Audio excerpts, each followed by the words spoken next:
Did a father just cross a line that can never be uncrossed? Or is this the moment he says he's been waiting years for? Because, according to him, the truth was buried long before the palace ever came into the picture? That's the question lighting up comment sections, private group chats, and late-night conversations right now. Not about royal protocol, not about titles, not even about money, but about a claim so explosive, so emotionally charged, that even people hardened by years of celebrity scandals paused and said, "Wait, what?" According to Thomas Markle, the story the world thinks it knows is missing a chapter. A chapter he insists was erased before Meghan Markle ever became a household name. A chapter involving a relationship when she was 19, a child he claims existed, and a decision he says still haunts him. Before we continue, please hit the like button, subscribe to the channel, and turn on the notification bell for updates. Let's be clear from the very start. What you're about to hear is not a court ruling. It is not proven fact. It is an allegation, one made by a father against his daughter, and one that has been fiercely disputed, questioned, and denied by silence. But here's the reason this matters now. Because silence, when paired with a claim like this, doesn't make it disappear. It makes it metastasize. And once a story like this enters the public bloodstream, it forces uncomfortable questions about family, about credibility, about motive, and about how much of what we think we know is shaped by who gets to speak and who doesn't. So tonight, we're starting at the beginning. Not with the orphanage claim itself, not with the name that's sending shockwaves through social media, but with the man making the accusation. And why, after years of estrangement, he says he has nothing left to lose. The first thing you notice about Thomas Markle when he speaks now is not anger. It's exhaustion. This isn't the fiery rage of a whistleblower on day one. This is the weariness of someone who believes they were written out of their own family's story.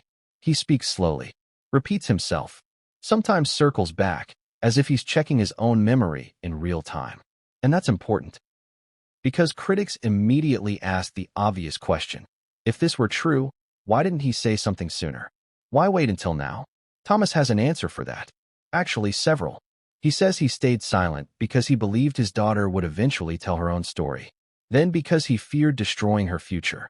Then because he was advised, by friends, by lawyers, by his own instincts, that no one would believe him anyway. And then, he says, something changed. He watched interviews. He watched documentaries.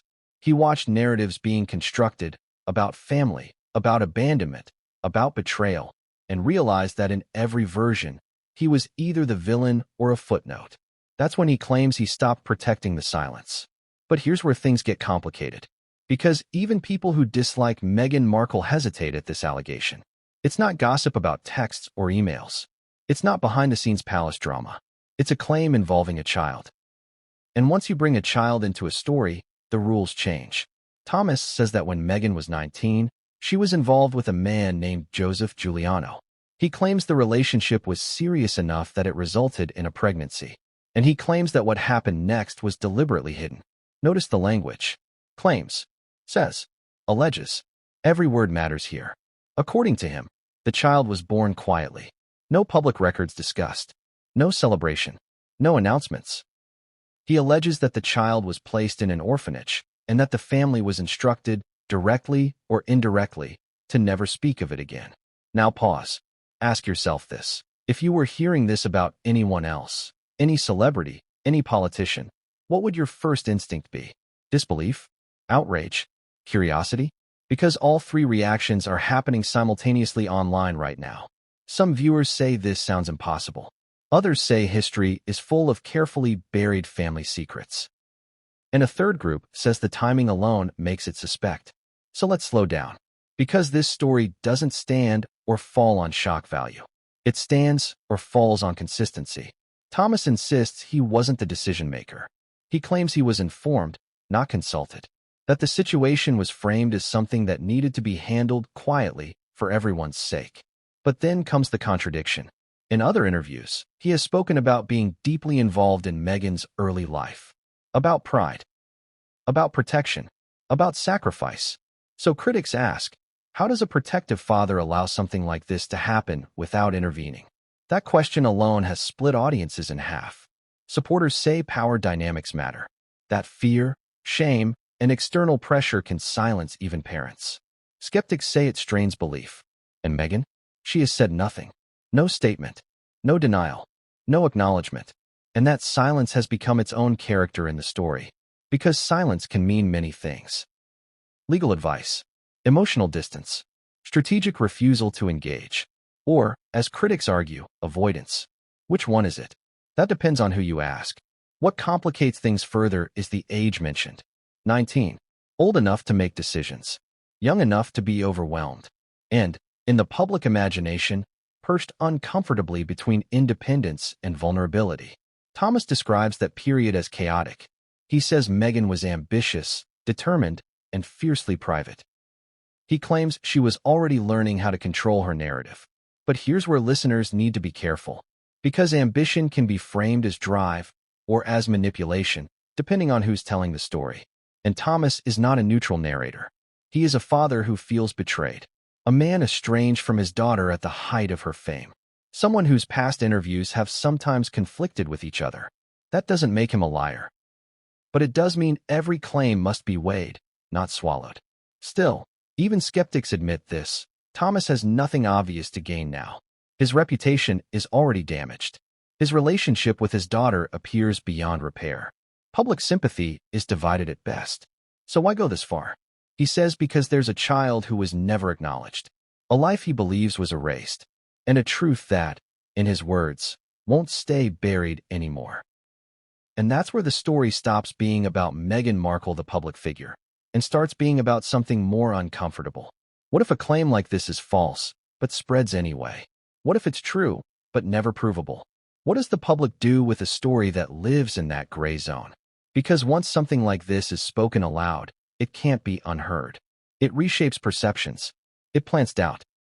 It forces people to re-examine past interviews, old photos, casual comments that once seemed meaningless. And that's exactly what's happening now. People are re-watching footage, scrutinizing timelines, asking why certain years were glossed over, asking why some family members vanished from narratives entirely. Is that fair? Or is it the inevitable consequence of making your life public? This is where opinions harden. Some say public figures don't get to pick and choose which parts of their past are off-limits. Others say weaponizing and proven family allegations is a moral line that should never be crossed. And right in the middle of that debate is one name most people had never heard before this claim surfaced. Joseph Giuliano. Who is he? Why him? And why now? Thomas says the name matters because it anchors the story in a specific time and relationship. Critics say it's a convenient detail that can't easily be verified. And verification is the problem that looms over everything. No documents have been publicly produced. No records confirmed. No independent witnesses have come forward on camera. Which raises the most dangerous possibility of all. What if this story never gets resolved? What if it lives forever as an allegation, neither proven nor disproven? Repeated endlessly, reshaped by headlines, and passed down as something people say happened? Because history is full of those stories. Whispers that become folklore. Claims that outlive the people involved. And if that's the case, then the real question isn't whether Thomas Markle is right or wrong. It's whether this accusation was ever meant to be resolved at all, or whether it was meant to detonate. Because once the public starts asking whether there's a secret child, the damage, true or false, is already done. But what comes next is where this story takes a darker turn. Because when people began asking for proof, Thomas didn't point to documents. He pointed to something else. A timeline discrepancy. A moment in Meghan's early life that, according to him, doesn't add up. And that's where the next chapter begins.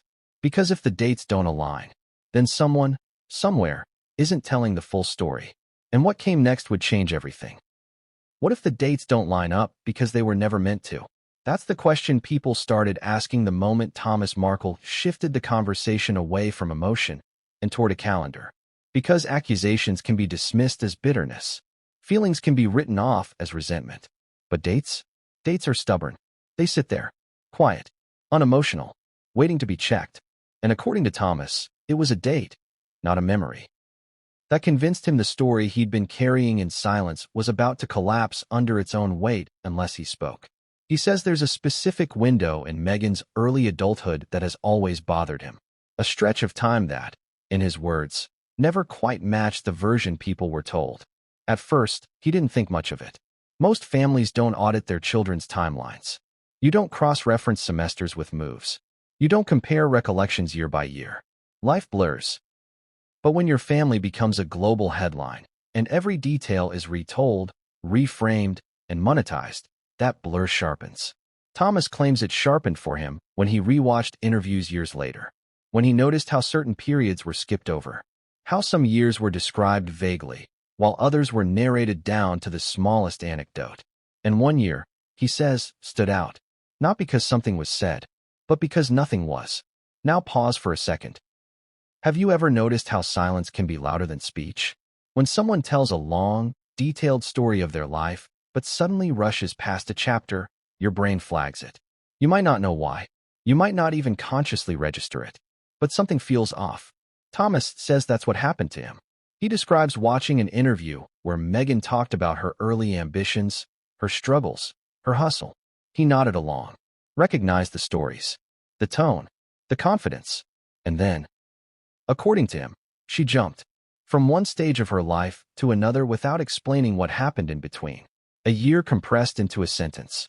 And that's when he says the knot in his stomach tightened. Because in his memory, that year wasn't empty. It was complicated. It was emotional. And it was, in his telling, when everything changed. Here's where critics immediately push back. They say people misremember timelines all the time. That interviews are edited. That public storytelling isn't a deposition, it's a narrative. And they're right. But Thomas doesn't argue from certainty. He argues from accumulation. He says it wasn't just one interview. It was several, different platforms, different years, different audiences, and yet the same gap, the same smoothing over, the same absence of detail. So he did what a lot of people do when doubt creeps in quietly.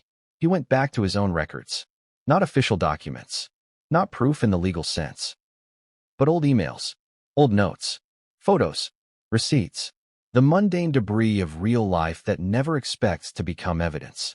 He claims he found confirmations, not of a child, but of the timeline itself, that certain events overlapped in ways the public narrative doesn't acknowledge. And this is where the story becomes dangerous. Because once you start framing a claim around a timeline discrepancy, you invite investigation. Amateur sleuths, internet forums, content creators, people with nothing but time and a search bar. And that's exactly what happened. Within days of the allegation resurfacing, people online began pulling apart old interviews, archived blog posts, and secondhand recollections. Not to prove the claim, but to test the timeline. Some said it held, others said it didn't. But almost everyone agreed on one thing. There was a gap. Now, let's be very clear. A gap does not equal guilt. A gap does not equal proof. A gap is just a gap. But in the court of public opinion, gaps are oxygen. They allow speculation to breathe. They invite people to fill in blanks with whatever story fits their worldview. And Thomas knows that. Which raises another uncomfortable question. Why introduce a timeline argument if you know it will spiral beyond your control? According to him, because he believes the truth, whatever it is, can survive scrutiny. He says if he's wrong, dates will expose him. If he's right, silence won't protect anyone anymore. But there's a contradiction here that viewers immediately latch onto. If this alleged child exists, and if the situation was handled quietly, why leave any trail at all? Why would there be overlapping timelines? Loose ends? Gaps noticeable enough to raise suspicion years later? That's where Thomas offers his most controversial assertion. He says secrecy doesn't mean perfection. He claims decisions were made quickly, under pressure, by people more concerned with containment than consistency. And if you've ever watched institutions or families try to bury something, you know what he's getting at. The goal isn't to create a flawless story. It's to make the story go away. Sometimes that means ignoring inconsistencies because you assume no one will ever look closely enough to notice. Until someone does. Now, Meghan's defenders argue something else entirely. They say the so-called gap aligns with transitional periods common in young adulthood. Moves, jobs, breakups, unremarkable months that don't make good television. They also point out that women, especially ambitious women, are often accused of hiding something simply for choosing privacy. And that's a fair point, because the burden of explanation rarely falls evenly. Still, the timeline debate refuses to die, because it's not happening in a vacuum. It's happening against the backdrop of a family war that has played out in public for years. A war defined by interviews, counter-interviews, tell-alls, and strategic silences. So when Thomas introduces a discrepancy, people don't hear it neutrally. They hear it through layers of resentment, loyalty, fatigue, and prior belief. And that's where the emotional beat hits hardest. Because at the core of this isn't a spreadsheet of dates. It's a father saying, "I was there. I remember." And a daughter saying, "Nothing." Which brings us to the question no one wants to ask out loud. What if both of them believe they're telling the truth? Memory is not a recording. It's a reconstruction. It bends under emotion. It reshapes itself to protect us. It edits out pain or amplifies it, depending on what we need to survive. So when Thomas says the timeline doesn't add up, is he uncovering something real? Or is he retrofitting memories to match a belief he's come to hold over years of estrangement? And when Meghan says nothing, is that because there's nothing to say? Or because engaging would legitimize a claim she considers absurd? This is the psychological trap of stories like this. They don't resolve cleanly. They entangle. They pull the audience into choosing sides not based on evidence, but on instinct. And instinct is shaped by tone. Thomas sounds wounded. Meghan sounds distant. Which one feels more credible? That answer changes depending on who's listening. But here's where the story takes another turn. Because Thomas doesn't just point to dates. He points to behavior. He says there was a shift around that time. A change in how Meghan interacted with family. More guarded. More controlled. More selective about what she shared. Again, critics push back. They say that sounds like growing up. Like ambition. Like someone learning boundaries. And again, they're not wrong. But Thomas frames it differently. He frames it as compartmentalization. As someone learning, early on, how to separate personal truth from public narrative. And whether you believe him or not, that framing matters. Because it echoes a much larger criticism that has followed Meghan throughout her public life. That she curates. That she edits. That she tells stories with intention. Is that manipulation? Or is it survival in a brutal media environment? The answer depends on who's asking. But Thomas leans into that ambiguity. He suggests that what people now call media savvy began long before royalty entered the picture, and that the alleged orphanage decision, if it happened, was an early lesson in how powerful silence could be. This is where some viewers draw the line. They say this crosses from allegation into character assassination. They argue that even suggesting a secret child implies moral judgment without proof, and they're right to be cautious. Because stories like this don't just affect the people accused. They ripple outward. They implicate unnamed individuals, institutions, families who never asked to be part of the narrative. That's why many journalists refuse to touch claims like this without documentation. And that's also why Thomas's approach, speaking emotionally rather than evidentially, raises red flags. But then comes the moment that reignites the fire. Because when asked directly why he's confident in his recollection, Thomas doesn't cite interviews or timelines. He cites a conversation, a private one, a conversation he says took place years ago, involving words that can't be unheard once spoken. He doesn't repeat the exact phrasing publicly. He says doing so would expose someone who never consented to be part of this story. But he describes the effect. He says that conversation confirmed his worst fears. And that from that moment on, he stopped doubting his own memory. This is where viewers lean in. Because conversations are harder to verify than dates, but harder to fabricate convincingly.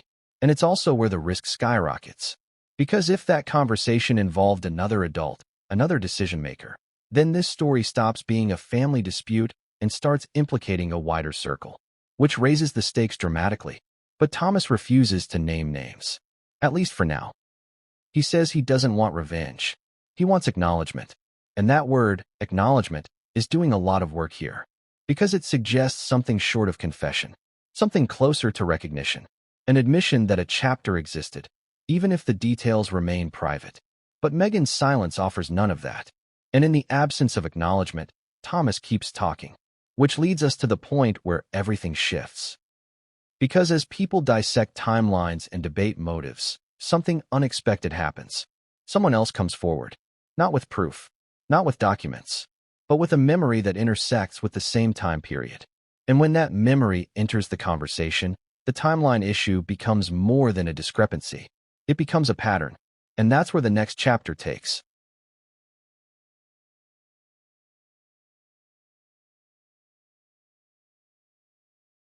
Friends, colleagues, former classmates, people who never asked to be interrogated by strangers online. And some of them are starting to feel it. Old photos resurface. Innocent captions are reinterpreted. Smiles are scrutinized. Absences are magnified. Suddenly, normal life events from decades ago are treated like clues in a crime. And here's where the backlash begins. Even people who distrust Meghan's public persona start saying, "This is too far." They argue that dragging a hypothetical child into a media circus without proof is not accountability. It's cruelty. They ask, what if there is no child and never was? What damage is being done simply by floating the idea? And they're not wrong. Because allegations don't need to be true to cause harm. They just need to be repeated. But Thomas counters this criticism with a single claim that stops the conversation cold. He says, if there was nothing to hide, this would have been denied immediately. Now, that statement is a rhetorical grenade, because it assumes a response is owed. It assumes silence equals guilt. And that assumption is hotly contested. Public figures are often advised not to dignify false claims with responses. Engaging can amplify. Denying can entrench. So Meghan's silence could be strategic wisdom. Or it could be, as critics argue, calculated indifference. Once again, interpretation rules the day. And into that interpretive chaos comes another development. A reporter reaches out to an institution. Not an orphanage. Not a hospital. An educational institution. They ask about enrollment gaps, deferrals, leaves of absence. The institution declines to comment, standard policy. But the non-answer ignites another wave. Because now the story isn't just about memory. It's about records. And records, unlike memories, can sometimes be found, or at least partially reconstructed. Thomas doesn't confirm the inquiry. He doesn't deny it. But he says something that suggests he knows more than he's saying. There are things written down, he says. People assume secrets live in darkness. They don't. They live in filing cabinets. That line spreads fast, because it implies documentation without producing it. And that's the pattern emerging here. Hints, allusions, carefully chosen words that point without proving. Some viewers see this as manipulative. Others see it as restraint. Why not release everything if you have it? Thomas answers that too. He says he doesn't want to destroy anyone. He says his goal isn't exposure, it's recognition. But critics ask the obvious. How do you recognize a claim like this without validating it? How do you acknowledge a story without confirming it? And that question reveals the real impasse. Because there is no middle ground here. Either the allegation is false and harmful, or it's true and devastating. There is no version where it's a little bit of both. Which is why institutions avoid it. Which is why silence persists.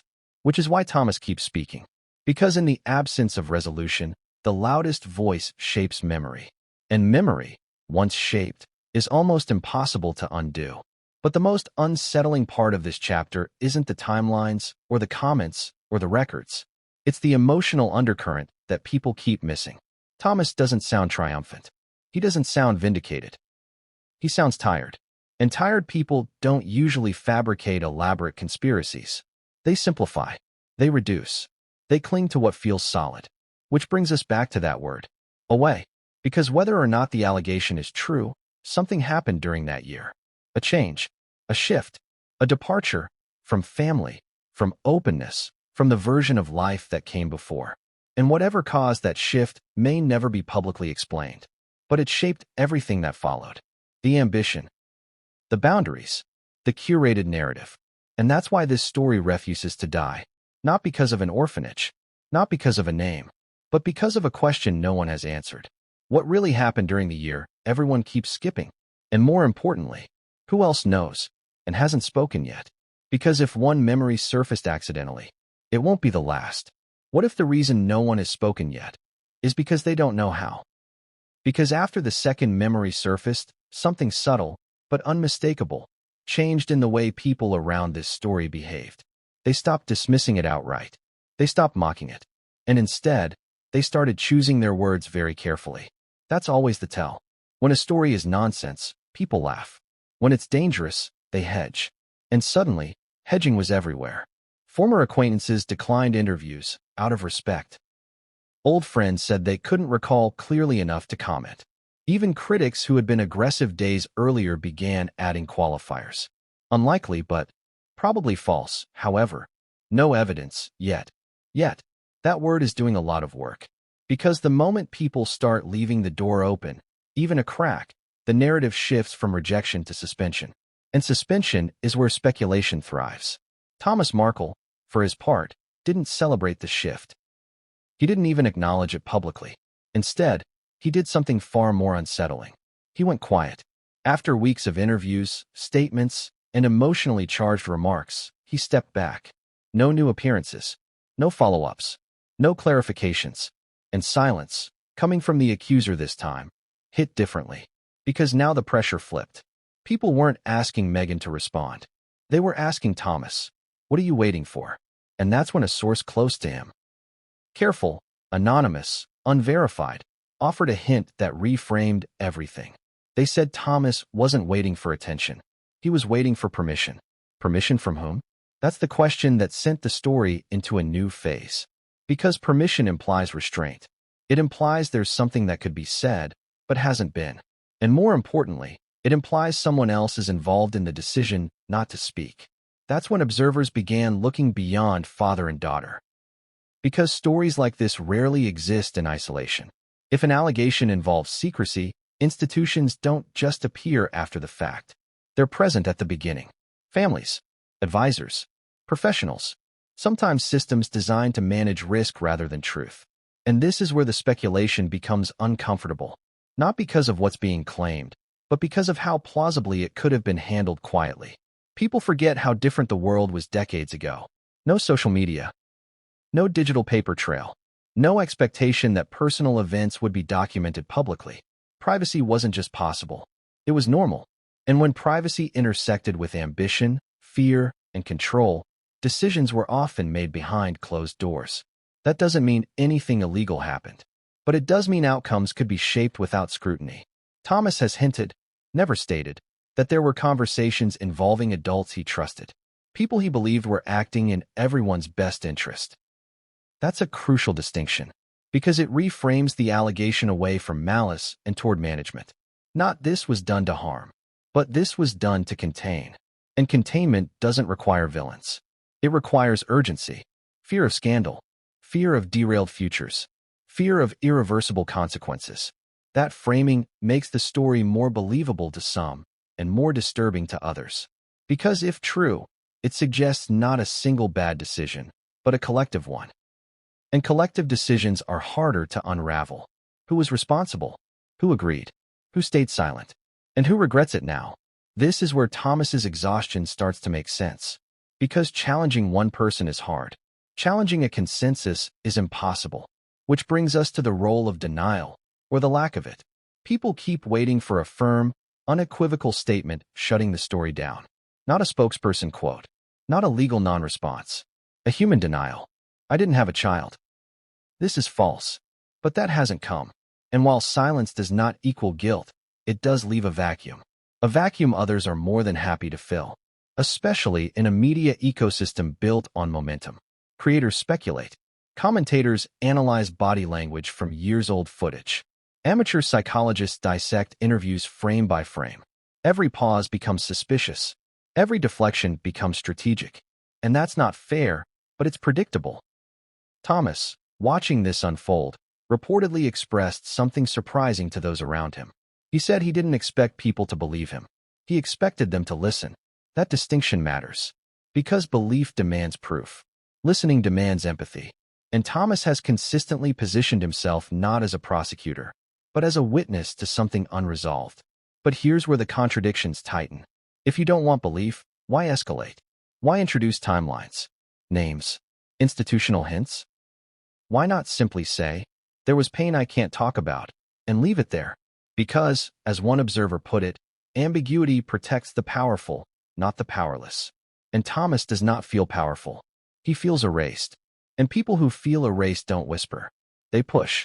Still, the push has consequences. Because as the story widens, it starts attracting people with agendas. Political commentators frame it as hypocrisy. Culture warriors weaponize it. Monetized outrage floods feeds with certainty where none exists. And the original claim becomes unrecognizable. That's when even supporters begin urging caution. They ask Thomas to stop, to consider the collateral damage, to think about the possibility, however remote, that an innocent person could be harmed by rumor alone. And here's the irony. Thomas agrees with them. He says the last thing he wants is for a non-existent person to be hunted by the internet. Which raises the most paradoxical question yet. If he believes the child exists, why worry about rumors harming them? Unless the truth is more complicated than the headline. Unless the claim isn't about locating someone, but about acknowledging a loss. That interpretation changes everything. Because loss doesn't require a living subject. It requires grief. And grief often resurfaces when silence becomes unbearable. Some psychologists observing this case, not involved, not diagnosing, have suggested something quietly. They say this may not be about exposure. It may be about unresolved mourning.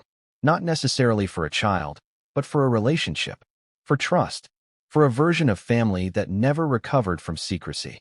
And that reading casts Thomas not as an accuser, but as someone trying, clumsily, to reclaim meaning. But intention doesn't erase impact. And the impact is undeniable. The story is now embedded. Search results associate names permanently. Speculation outpaces fact. And every day without resolution deepens the divide. So what happens next? Thomas can escalate, name names, release materials, force confrontation. Or he can retreat, let the story burn itself out. So far, he's done neither. Which suggests he's waiting for something specific. Not attention, not money. A response. Not necessarily public. Not necessarily now. But real. Because if someone involved were to say, that year was complicated, it wasn't what people think, it would defuse the entire situation.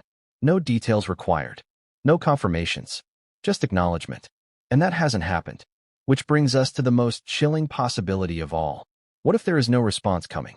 What if the silence is permanent? Not because there's something to hide, but because reopening the past would shatter too many carefully constructed lives. In that case, Thomas's only leverage is the story itself. And stories, once released, have a life of their own. They don't obey their creators. They mutate. They attach to new details. They attract new voices.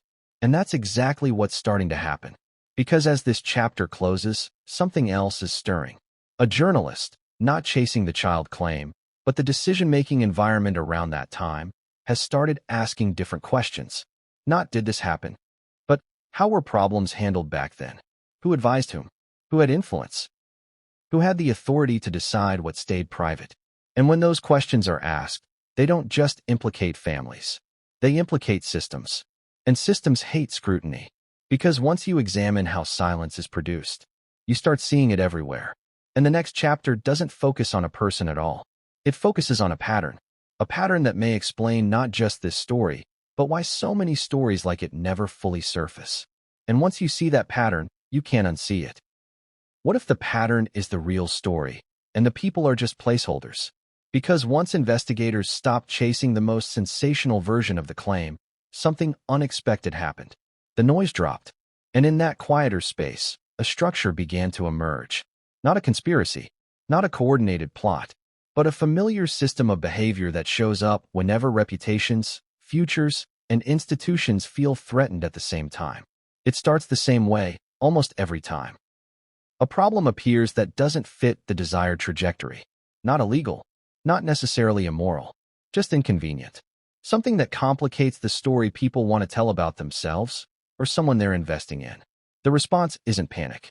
It's management, containment, minimization, and above all, silence. People assume silence is passive. It isn't. Silence is active work. It requires coordination, agreement, sometimes sacrifice. And once you understand that, the current situation starts to look less like an anomaly and more like a replay. Observers began noticing parallels to other public figures whose early lives were tightly curated long before fame arrived. Not erased, just edited. Certain chapters accelerated, others blurred. A few disappeared entirely, not because they were scandalous, but because they didn't serve the narrative being built. That realization reframes everything. Because if this allegation, true or false, fits into a larger pattern of narrative control, then the question shifts. It's no longer, did this specific event happen? It becomes, how often are inconvenient truths quietly redirected before the public ever knows they existed? Thomas Markle, whether intentionally or not, has tapped into that discomfort. Because people aren't just reacting to his claim. They're reacting to the possibility that they've seen this movie before. And that's why the story refuses to settle. Not because the evidence is strong, but because the pattern feels familiar. Consider this. When institutions are involved in shaping futures, whether in entertainment, politics, or social standing, their primary concern isn't morality. It's viability. Will this person still be marketable? Will this story still sell? Will this future still function? If the answer is no, the problem is addressed quietly, not erased, managed. Thomas has never accused a specific institution by name. But he doesn't have to. He keeps using phrases like people who knew better and advice that wasn't about family. That language is vague on purpose, because specificity would require proof. But vagueness allows implication. And implication is enough to trigger recognition. People start recalling moments in their own lives where something sensitive was smoothed over. A school counselor who discouraged questions. A mentor who suggested waiting before telling the truth. A relative who said, "This doesn't need to be discussed." That's the power of pattern recognition. It bypasses logic and hits experience, which is why this story now resonates beyond fandoms and haters. It's tapping into a universal unease about how often truth is deferred for convenience. But there's a danger here, because once you frame something as systemic, individuals lose specificity. And without specificity, accountability dissolves. Everything becomes abstract. And abstraction is where facts go to die. Some critics argue that Thomas is exploiting that ambiguity, that by refusing to provide details, he's letting people project whatever they want onto the story. And that's a fair criticism. But supporters counter with something else. They say abstraction is the only language available when direct confrontation is impossible, when power imbalances are too great, when the cost of specificity would be catastrophic. Which interpretation is correct?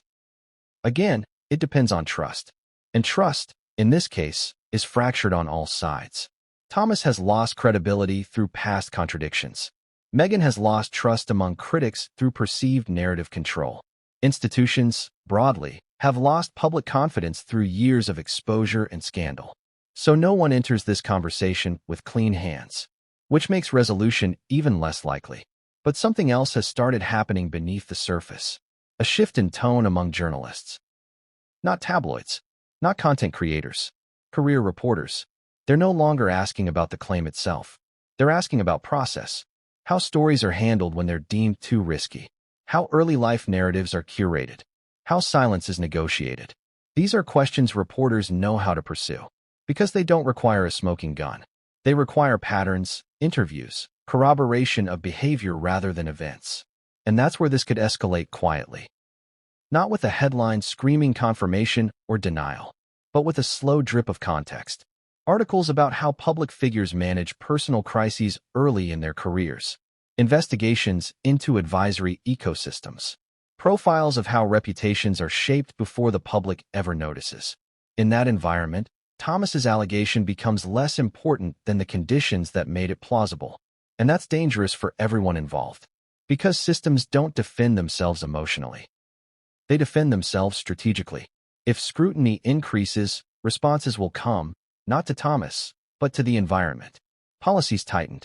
Statements reframed. Silences justified. And the original claim will be dismissed as noise, even as the system quietly adjusts. Which raises a brutal possibility. What if Thomas never intended to win? What if his goal wasn't to be believed, but to disrupt? To force the conversation out of the personal and into the structural? Because disruption doesn't require accuracy. It requires friction. And friction is exactly what he's created. But here's where the emotional undercurrent returns. Because people close to Thomas say something that complicates this interpretation. They say he's not thinking in systems. He's thinking in regret. They describe a man who feels he failed to protect something or someone when it mattered. And that guilt has nowhere to go. No reconciliation. No closure. Just time. time that amplifies what was left unsaid. If that's true, then this isn't a strategic move. It's a human one. Messy, incomplete, painful. And humans don't control narratives as cleanly as systems do, which might explain why this story feels unstable, why it lurches between explosive and restrained, why it never quite lands where you expect. Because it's being driven by emotion, not design. But emotion, once released into the public sphere, becomes content. And content attracts incentives. People start asking Thomas for more. For names. For details. For receipts. And when he doesn't prove. Because it's being driven by emotion, not design. But emotion, once released into the public sphere, becomes content. And content attracts incentives. People start asking Thomas for more. For names. For details.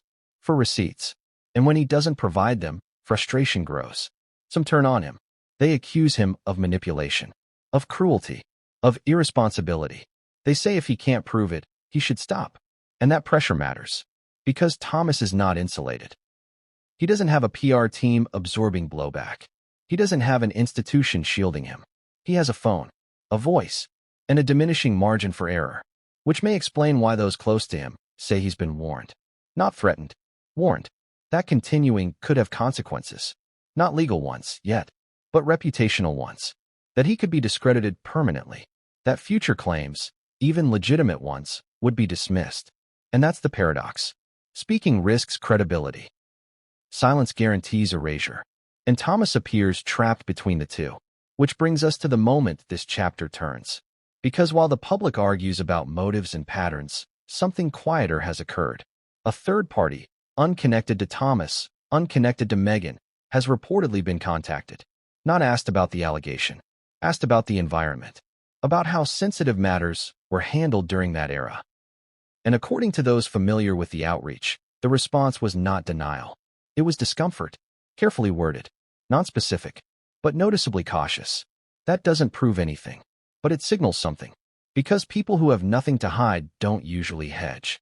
They dismiss. And this response wasn't dismissal. It was deflection. And deflection suggests risk. Risk doesn't mean guilt. It means exposure. Which brings us to the question that now hangs over everything. If this story isn't about proving a secret child existed, what secret is it actually threatening to expose? Because the intensity of the reaction no longer matches the claim. It matches the implications. That early life narratives may be more managed than we're comfortable admitting. That silence is not accidental. That reputation building begins long before fame. And that when silence breaks, even imperfectly, it destabilizes more than one person's image. It destabilizes trust. And once trust erodes, institutions scramble. They don't answer questions. They contain fallout. Which means the next phase of this story won't look like the last. It won't be emotional. It won't be explosive. It will be procedural. Quiet inquiries. Background briefings. Carefully timed releases. And Thomas may not even be at the center of it. Because once systems feel threatened, they stop engaging with individuals. They engage with risk. And risk is managed behind closed doors. So as this chapter ends, we're left with a reality that's more unsettling than any headline. This story may never resolve around the claim itself. It may resolve around something else entirely. A revelation not about what happened, but about how stories are shaped to make sure certain things never matter. And if that's the case, then the most important question isn't who's telling the truth. It's who's deciding which truths are allowed to exist. Because once that question is asked, someone always answers. Just not where you're looking. What if the answer doesn't come from the people arguing, but from the places no one thinks to look? Because while the public debate spiraled between belief and disbelief, something quieter began happening in parallel. Not on social media, not in interviews, not in comment sections, in back channels. The kind of places where stories don't get amplified, they get assessed. Risk managers, advisors, former fixers. People whose job isn't to tell the truth, but to decide how much truth can safely exist at any given time. And this is where the story takes its most unsettling turn. Because when a claim is genuinely ridiculous, it dies fast. It's mocked, debunked, forgotten. When a claim is provably false, it's shut down with documents. But when a claim is dangerous, not because it's true, but because it destabilizes too many things at once, it triggers something else entirely. Containment protocols. Not public ones. Private ones. People close to the situation describe a sudden tightening. Calls not returned. Conversations postponed. Familiar intermediaries going quiet. Not panic. Precision. Which raises a crucial question. If there's nothing to manage, why manage at all? That question doesn't accuse anyone of wrongdoing. It accuses systems of self-preservation. And systems don't act unless they perceive risk. The risk here isn't proof. It's curiosity. Curiosity spreads faster than facts. And once curiosity locks onto a narrative gap, it doesn't need confirmation to keep digging. That's what Thomas Markle has inadvertently unleashed. Not a belief, but an investigation impulse. People aren't trying to prove him right. They're trying to understand why this story feels so carefully deflected. And deflection leaves fingerprints. You see it in language. Statements that say nothing while sounding authoritative. Baseless allegations. Unsubstantiated claims. No comment at this time. These phrases are designed to close conversations. But in this case, they're doing the opposite.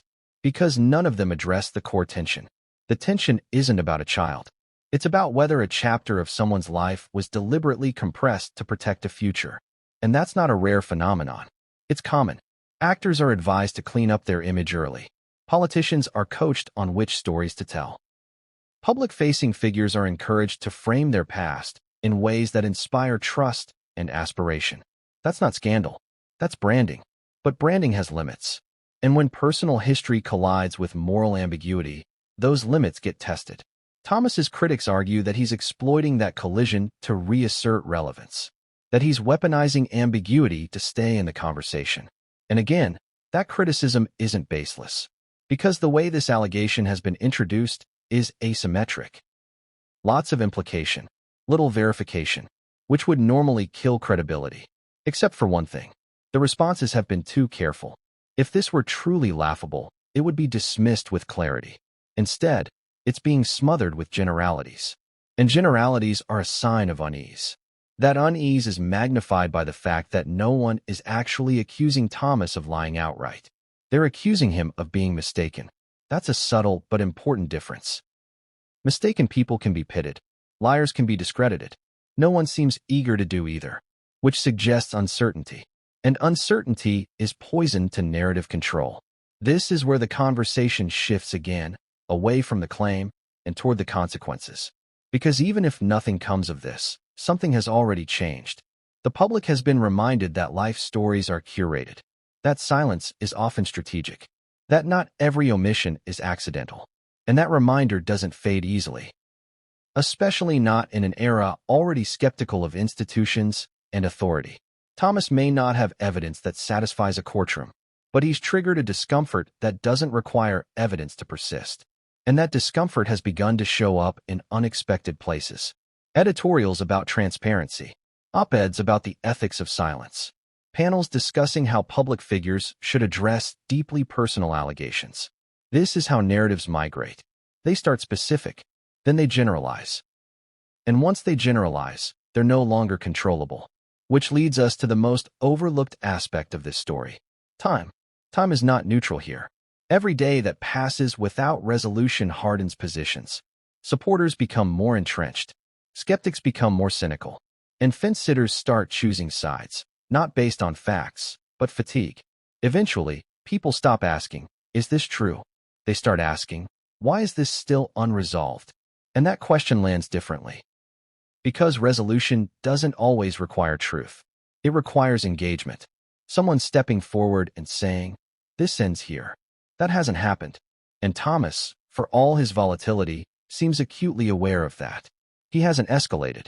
He hasn't released supposed documents.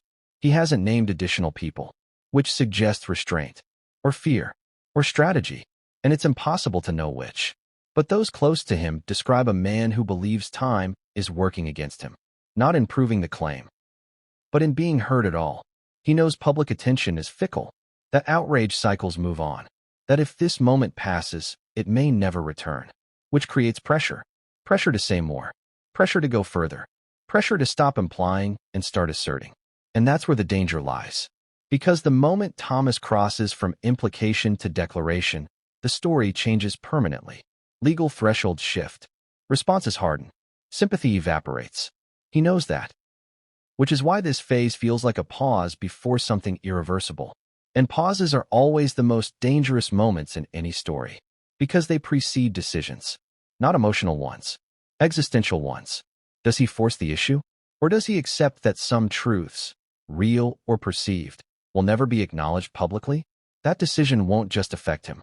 It will affect how this story is remembered, as a tragic misunderstanding, or as the first crack in a much larger facade. And while the public waits, something else is happening quietly. People who have nothing to do with Thomas are beginning to reassess their own narratives. They're asking themselves, what have I omitted? What have I reframed? What did I decide was nobody's business because it complicated the story I needed to tell? That self-examination is the ripple effect no one predicted. Because stories like this don't just target individuals. They destabilize confidence in storytelling itself. And once that confidence erodes, audiences become less forgiving, more suspicious, more demanding, which puts public figures in an impossible position. Engage and amplify the claim. Ignore and be accused of evasion. Deny and risk prolonging the story. Say nothing and let doubt calcify. There is no clean exit. And that's why this moment feels unresolved by design. Because maybe resolution was never the goal. Maybe the goal was to disrupt the comfort of certainty. To remind people that every polished narrative has seams. And that seams, once noticed, can't be unseen. As this chapter closes, one thing is clear. This story is no longer about whether a specific allegation is true. It's about who controls the past, who decides which parts of a life are relevant, and what happens when someone outside the control structure refuses to play along. The next chapter doesn't bring answers. It brings consequences. Because the longer this lingers, the more likely it is that someone else, someone with nothing to lose, will decide to speak. And when that happens, it won't be a vague memory. It won't be a pattern. It will be a detail, a name, a place, a decision. And once that detail enters the story, everything changes. What if the next voice isn't emotional at all? What if it isn't angry or wounded or trying to be heard? What if it's calm? Because when stories reach this stage, when implication has done its work and the audience is primed, the most destabilizing thing that can happen isn't another accusation. It's a detail delivered without drama. That's exactly what began to circulate next. Not publicly, not in interviews, in side conversations. A recollection that didn't argue with Thomas Markle's version, but didn't fully support it either. It simply described a decision. And decisions are harder to dismiss than feelings. According to people familiar with the exchange, this recollection came from someone who didn't frame themselves as a witness to scandal. They framed themselves as someone who once helped solve a problem. Those were the words used. Solve. Not hide. Not erase. Solve. That language matters because it reveals mindset. Problems are things you manage. Emotions are things you feel. This person wasn't talking about morality. They were talking about outcomes. And their recollection wasn't about a child. It was about a moment when momentum mattered more than mess. A moment when the wrong kind of complication could have derailed everything. They didn't say whose future was at stake. They didn't name names. They didn't even confirm the nature of the issue. But they did confirm something else. There was pressure, and there was agreement. And when those two things combine, silence doesn't just happen. It's chosen. This recollection doesn't validate Thomas's claim, but it doesn't invalidate it either. It occupies a third space that's far more dangerous. It suggests context, and context is what turns rumors into frameworks. Because once people believe there was a decision-making environment that prioritized trajectory over transparency, everything gets reinterpreted. Old interviews feel rehearsed. Selective storytelling feels intentional. Silence feels strategic. Even ordinary omissions start to look loaded. And that's where this story begins to metastasize beyond control. Because now, the audience isn't waiting for proof. They're waiting for alignment. They're asking, does this new recollection align with what we already see? And disturbingly, to many, it does. Not because the facts are clear, but because the behavior pattern fits. Ambition, distance from family, careful narrative construction, firm boundaries around the past. None of these are crimes. But when placed next to an allegation like Thomas's, they become suspicious, fairly or not. And that's the trap. Because suspicion doesn't require confirmation to persist. It feeds on coherence, not truth. Thomas, for his part, hasn't acknowledged this recollection publicly, but those close to him say it landed hard. Not as validation, as relief. Relief that he might not be remembering something entirely alone.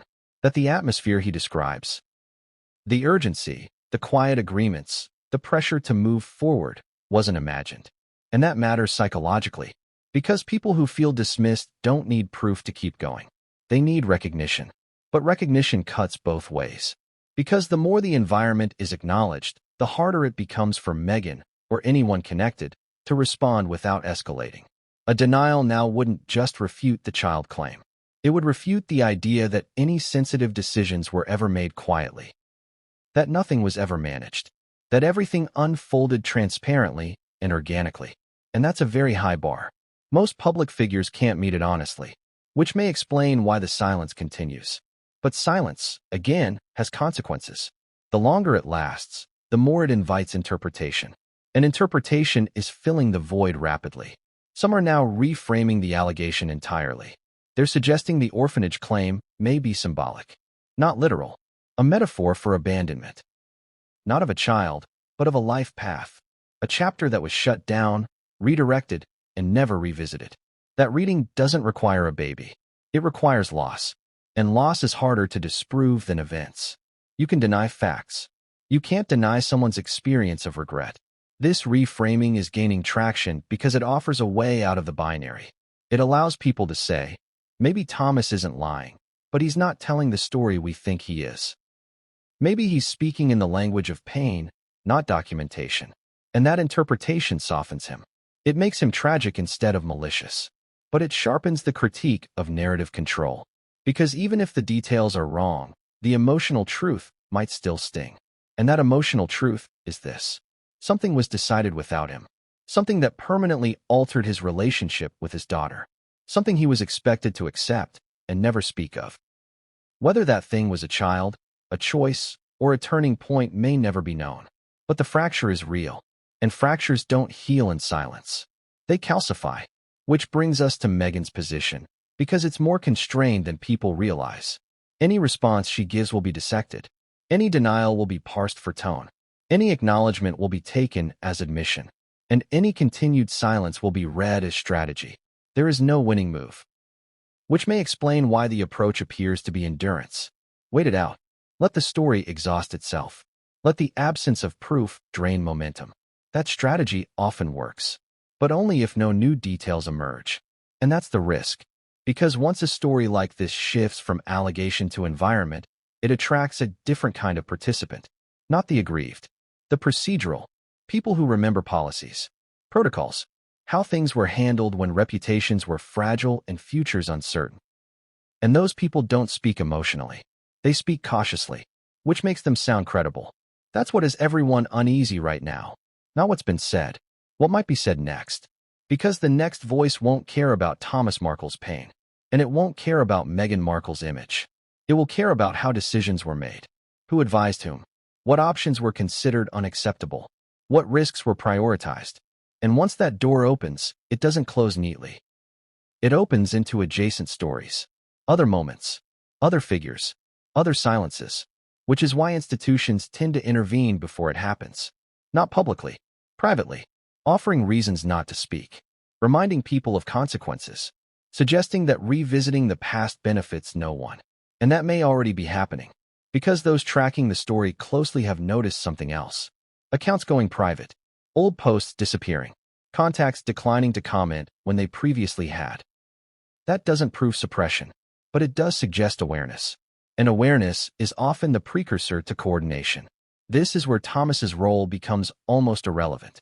The story has outgrown him. Even if he disappeared tomorrow, the questions would remain. Because they're no longer about him.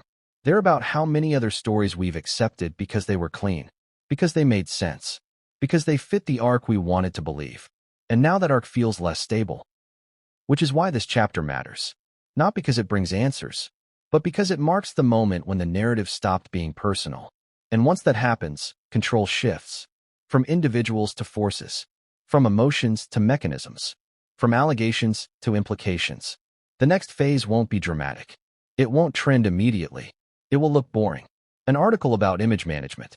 A think piece about silence. A quote from an unnamed source saying, "That's just how things were handled." And those words will do more damage than any accusation ever could. Because they normalize secrecy. They make it mundane. They say, of course stories were curated. Of course decisions were made quietly. Of course some things were deemed too inconvenient to discuss. And once that's accepted, the audience stops asking what happened. They start asking how often. And who decides? And that's the moment power gets nervous. Because power survives on the assumption that what you see is what there is. That the story presented is the story lived.